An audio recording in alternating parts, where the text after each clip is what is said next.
Hi hello అండి, welcome back to our channel. అందరికీ కూడా నమస్తే అండి. అందరూ ఎలా ఉన్నారు, బాగున్నారా? నేనైతే చాలా బాగున్నాను.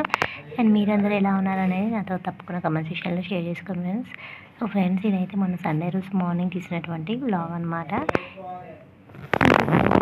మార్నింగ్ టిఫిన్ అయితే ప్రిపేర్ చేస్తున్నాను అనమాట. ఇంకా సండే కదండి, పిల్లలు అయితే లేవలేదు. సో పడుకోనిలే అనేసి వదిలేసాను. నేను కూడా చలి కూడా అసలు చాలా తీవ్రంగా ఉంటుంది కదండి. పాపం రోజు తొందరగానే లేస్తారు కదా, ఇంకా పడుకొని అనేసి ఇంకా సైలెంట్గా అయితే ఉండిపోయాను అనమాట. ఇంకా వాళ్ళు లేచేలోపు టిఫిన్ అయితే రెడీ చేద్దామనేసి ఇక్కడ నేను పల్లీలు అయితే ప్రిపేర్ చేస్తున్నాను, అంటే చట్నీ కోసము.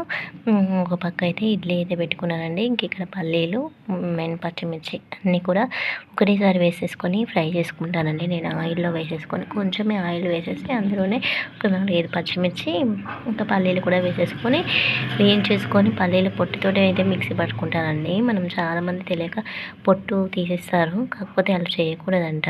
పొట్టులో కూడా మంచి పోషకాలు అయితే ఉంటాయంట అండి. పొట్టు అసలు పడేయకూడదని అంటారు. ఇంకా నాకు అది తెలిసినప్పటి నుంచి నేనైతే ఇంకా ఎప్పటి నుంచో పల్లీలు అయితే పొట్టుతోటే కూడా వేయించేసుకొని ఇంకా మిక్సీ అయితే పడేసుకుంటాను అనమాట. ఇంకా పల్లీ చట్నీ చేసేసి ఇంకా మా కోసం అయితే టమాటా పచ్చిమిర్చి కూడా చేశానమాట. సో పిల్లలు అయితే వీడియో తీస్తున్నారండి. వాళ్ళకి వీడియో తీయాలంటే చాలా బద్ధకం అనమాట. సో అందుకే ఇంకా ఇష్టం వచ్చినట్టు చేస్తున్నారు. సో ఇంకా పిల్లలకైతే ఫస్ట్ టిఫిన్ పెట్టేస్తే వాళ్ళు సైలెంట్గా ఉంటారు కదా, వాళ్ళు ఇంకా తినుకుంటూ మొబైల్ చూస్తూ టీవీ చూస్తూ తినేస్తారు. అప్పుడు మనకు కొంచెం డిస్టర్బెన్స్ ఉండదు అనేసి ఫస్ట్ అయితే నేను వాళ్ళకి పెట్టేస్తానండి. ఇంకా తర్వాత అయితే మేము తింటామన్నమాట. ఆ రోజైతే సండే స్పెషల్ ఏంటంటే మా ఇంట్లో నా బర్త్డే అండి, సండే రోజు. సో చిన్నగా వీడియో తీశాను. అసలు నాకు ఈ మధ్య కొంచెం హెల్త్ బాగుండట్లేదు కదండి. సో అందువల్ల ఎక్కువగా వీడియోస్ మీద ఫోకస్ చేయలేకపోతున్నాను. లైవ్స్ కూడా అసలు డైలీ చేయలేకపోతున్నాను అనమాట. ఈ డ్రెస్ అయితే నేను మొన్న చెప్పాను కదండి, మీషోలో తీసుకున్నాను. చాలా బాగుందండి డ్రెస్ అయితే. కాకపోతే నాకే కొంచెం ఫేస్ అంతా కూడా డల్ అయిపోయినట్టు అలా అనిపిస్తుంది.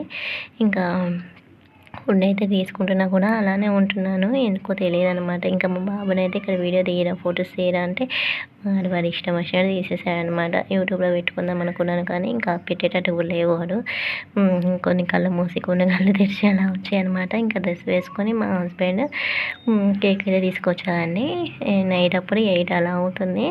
ఇంకా కట్ చేయను అనుకున్నాను కానీ ఏం కాదు, కట్ చేయ అంటే ఇంకా సరేలే అనేసి అప్పటికప్పుడు మార్నింగ్ నుంచి అసలు మంచిగా రెడీ కూడా అవ్వలేదన్నమాట. ఎవ్రీ ఇయర్ మంచిగా యాక్టివ్గా ఉంటాను, మంచిగా రెడీ అవుతాను. బర్త్డే అంటే ఫస్ట్ నుంచి కూడా ఇంట్లో ఉన్నప్పటి నుంచి, అంటే మ్యారేజ్ అవ్వకముందు నుంచి కూడా మా డాడీ మంచిగా సెలబ్రేట్ చేసేవారు. మస్తు ఇంట్రెస్ట్గా ఎగ్జైటింగ్గా ఉండేదన్నమాట.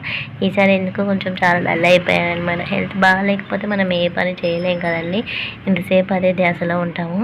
సో ఇంక ఇక్కడైతే మా ఆయన అయితే కేక్ తీసుకొస్తే ఇంకా అప్పటికప్పుడు మళ్ళీ రెడీ అవ్వకపోతే తిడతారనేసి అప్పటికప్పుడు అయితే ఇంకా రెడీ అయ్యాను. తీరా కేక్ కట్ చేసే టైంకి మంచిగా ఫొటోస్ వీడియోస్ ఇద్దామనుకుంటే మా పిల్లలండి ఎప్పుడు ఇలానే చేస్తారు, ఏదో ఒక చికా చేస్తూ ఉంటారు. వద్దంటే కేక్ బాక్స్ ఇస్తున్నారు, అందులో కేక్ కట్ చేయకముందే తింటామనేసి ఇద్దరు అయితే కొట్టుకుంటున్నారు. ఇంకా మా హస్బెండ్ అయితే ఇద్దరి మీద చాలా సీరియస్ అయిపోయారనమాట. ఇంకా తిట్టారు, చెప్తే మాట వినట్లేదని ఒక్కరు వేసినందుకు ఎవ్వరు కూడా దగ్గర రాలేదన్నమాట. పిల్లలు అరే రండిరా కేక్ కట్ చేసిన పెడితే రండిరా అంటే కూడా ఎవరు రాలేదన్నమాట. సో ఇలా జరిగింది మన బర్త్డే అయితే. సో నచ్చినట్టయితే తప్పకుండా లైక్ చేయండి.